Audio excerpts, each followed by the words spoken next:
안녕하세요. 경제학 짱 박사입니다.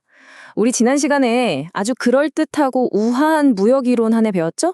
바로 핵셔 올림 모형이었는데요. 자, 그럼 오늘은 이 멋진 이론이 과연 현실 세계에서도 진짜로 먹히는지 그 증거들을 한번 샅샅이 펼쳐보겠습니다. 여러분, 만약에 정말 완벽해 보이는 경제 이론이 현실에서는 완전히 틀렸다면 어떨까요? 사실 경제학의 역사라는 게요, 바로 이런 질문에서 시작된 거대한 탐정 이야기 같아요. 오늘 우리는 이 이론과 현실의 엄청난 충돌, 그리고 그 미스터리를 풀기 위한 경제학자들의 끈질긴 여정을 한번 따라가 볼 거예요. 벌써부터 흥미진진하죠? 자, 그럼 먼저 핵셔올림 모형이 뭘 예측하는 이론이었는지 아주 잠깐만 복습하고 갈게요. 이 이론의 핵심 아이디어는 사실 굉장히 간단하고 딱 들으면 당연한 거 아니야? 싶을 정도로 직관적이에요. 여기 한번 보시죠. 그러니까 미국처럼 자본이 넘쳐나는 나라는 뭐 자동차나 반도체 같은 자본이 많이 들어가는 물건들을 수출하고요. 반대로 방글라데시처럼 노동력이 풍부한 나라는 옷 같은 노동력이 많이 필요한 상품을 수출한다. 이거잖아요. 어때요? 너무나 상식적이고 그럴듯하게 들리죠? 당시 경제학자들은 이걸 거의 진리처럼 믿었어요. 하지만 말이죠. 바로 이 지점에서 경제학계 전체를 발칵 뒤집어 넣은 정말 충격적인 발견이 짠! 하고 나타납니다. 그 이름도 유명한 레온티에프의 역설. 자, 드디어 우리 탐정 이야기의 첫 번째 사건이 터진 겁니다. 이 레온티에프라는 분이 나중에 노벨상도 받은 아주 대단한 경제학자인데요. 이분도 당연히 핵셔 올린 이론이 맞을 거라고 생각했어요. 전 세계에서 자본이 제일 많은 나라가 미국인데 당연히 미국은 자본 집약적인 상품을 수출하겠지 하고 확신했던 거죠. 그래서 데이터를 가지고 이걸 아주 멋지게 증명해 보여려고 했던 겁니다. 그런데 데이터를 막상 까보니까요. 결과가 모두의 예상을 그냥 완전히 박살내버렸습니다. 여기 이 표를 좀 보세요. 미국이 다른 나라에서 수입하는 물건에 들어간 1인당 자본이 17,900달러 정도인데 정작 미국이 수출하는 물건에 들어간 자본은 14,300달러밖에 안 되는 거예요. 아니 이게 대체 무슨 소리일까요? 쉽게 말해서 미국이 사오는 물건이 파는 물건보다 오히려 더 자본이 많이 들어간 더 비싼 물건이라는 거예요. 이런 완전히 180도 다른 결과가 나와버린 거죠. 당시 경제학계는 그야말로 충격과 공포에 휩싸였습니다. 그리고 이게 바로 그 유명한 레온티에프의 역설입니다. 자, 그럼 이런 생각이 들죠. 혹시 이거 그냥 미국만 좀 특이한 거 아닐까? 하고요. 그래서 우리 경제학 탐정들이 수사 범위를 전 세계로 쫙 넓혀보기 시작합니다. 그 뒤에 나온 연구들을 보니까요. 이게 전혀 미국만의 문제가 아니라는 게 확실해졌어요. 무려 27개 나라를 조사해봤는데 핵셔 올림 모형이 맞춘 경우가 3분의 1도 채 안 됐다는 거예요. 이건 뭐 그냥 동전 던져서 앞뒤 맞추는 것보다도 못한 확률이죠. 이론이 거의 쓸모가 없는 것처럼 보일 지경이었습니다.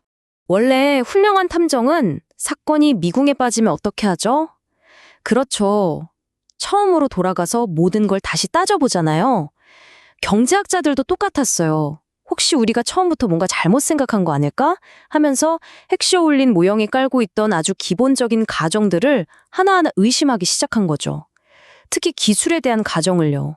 바로 이 과정에서 데니엘 트래플러라는 경제학자가 또 하나의 이상한 점을 발견해요. 그리고 여기에 사라진 무역 사건이라는 아주 기가 막힌 이름을 붙입니다. 뭐냐면 이론대로라면 무역이 훨씬 더 많아야 하는데 실제 무역량은 예측보다 터무니없이 적더라는 거죠. 대체 그 많던 무역은 다 어디로 사라진 걸까요? 자, 이 미스터리를 풀 결정적인 단서가 바로 여기에 있습니다. 이 표를 한번 보세요. 이게 뭐냐면 각 나라의 기술 효율성, 그러니까 생산성을 보여주는 건데요. 미국을 1위라고 기준 잡았을 때 일본은 0.78, 홍콩은 0.40, 그리고 방글라데시는 고작 0.03이에요. 보이시죠? 나라마다 기술 수준에, 그러니까 생산성에 어마어마한 차이가 있다는 겁니다. 바로 이거였어요. 레온티에프 역설과 사라진 무역 사건의 진짜 범인은 바로 모든 나라의 기술 수준은 똑같다고 생각했던 이 비현실적인 가정이었던 겁니다.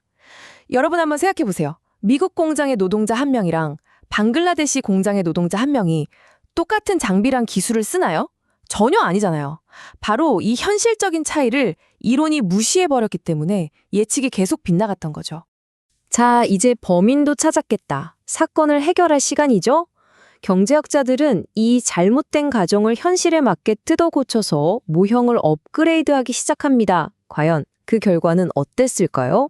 이 표가 바로 그 결과를 보여주는데요. 먼저 아무것도 손대지 않은 원래의 단순한 모형 있죠? 그거의 예측 성공률부터 한번 보시죠. 보세요. 고작 32%입니다. 아까도 말씀드렸지만 이건 그냥 찍는 것보다도 못한 정말 처참한 수준이에요. 이게 바로 초기에 경제학자들이 직면했던 문제의 심각성이었습니다. 그래서 경제학자들이 모형을 이렇게 뜯어 고칩니다.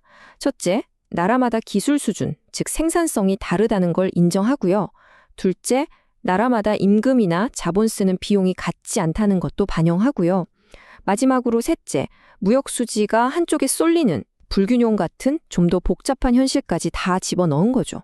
자, 그럼 다시 아까 그 표로 돌아가서 이 세 가지 현실적인 내용을 모두 반영했을 때 결과가 어떻게 바뀌었는지 한번 볼까요?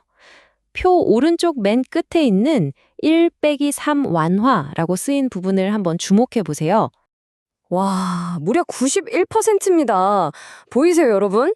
이 비현실적인 가정을 현실에 맞게 딱 수정해 주니까 예측력이 32%에서 91%로 그냥 수직 상승해 버렸습니다. 바로 이 순간 모든 미스터리가 풀리는 거죠. 역시 이론은 현실을 제대로 담아낼 때 비로소 그 진가를 발휘하는 겁니다. 그리고 이 그래프를 보면요. 오늘날 이 수정된 이론이 현실을 얼마나 잘 설명하는지 한눈에 알 수 있어요. 보세요. 독일이나 프랑스 같은 선진국들은 기술 집약도가 높은 상품을 주로 수출하죠. 반면에 방글라데시나 캄보디아 같은 개발도상국들은 기술 집약도가 낮은 상품을 수출하고요.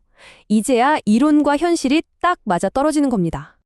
자, 이렇게 해서 오늘 우리는 핵쇼올림 모형을 둘러싼 한 편의 흥미진진한 탐정 스토리를 따라가 봤는데요. 그럼 이제 최종 판결을 내리면서 우리가 뭘 배웠는지 한번 깔끔하게 정리해 볼까요? 핵심은 이거예요.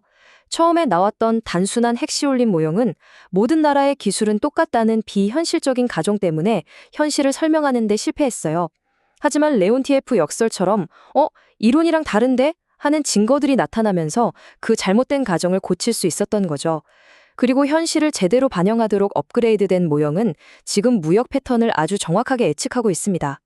바로 이게 과학으로서의 경제학이 발전하는 방식이에요. 이론을 만들고 현실 데이터로 검증하고 틀리면 고치고 이렇게 끊임없이 진화해 나가는 거죠. 자, 그럼 마지막으로 여러분께 생각할 거리를 하나 던져드리면서 마무리할게요. 오늘 우리가 확인했듯이 결국 기술 수준이 무역 패턴을 결정하는 가장 중요한 열쇠잖아요.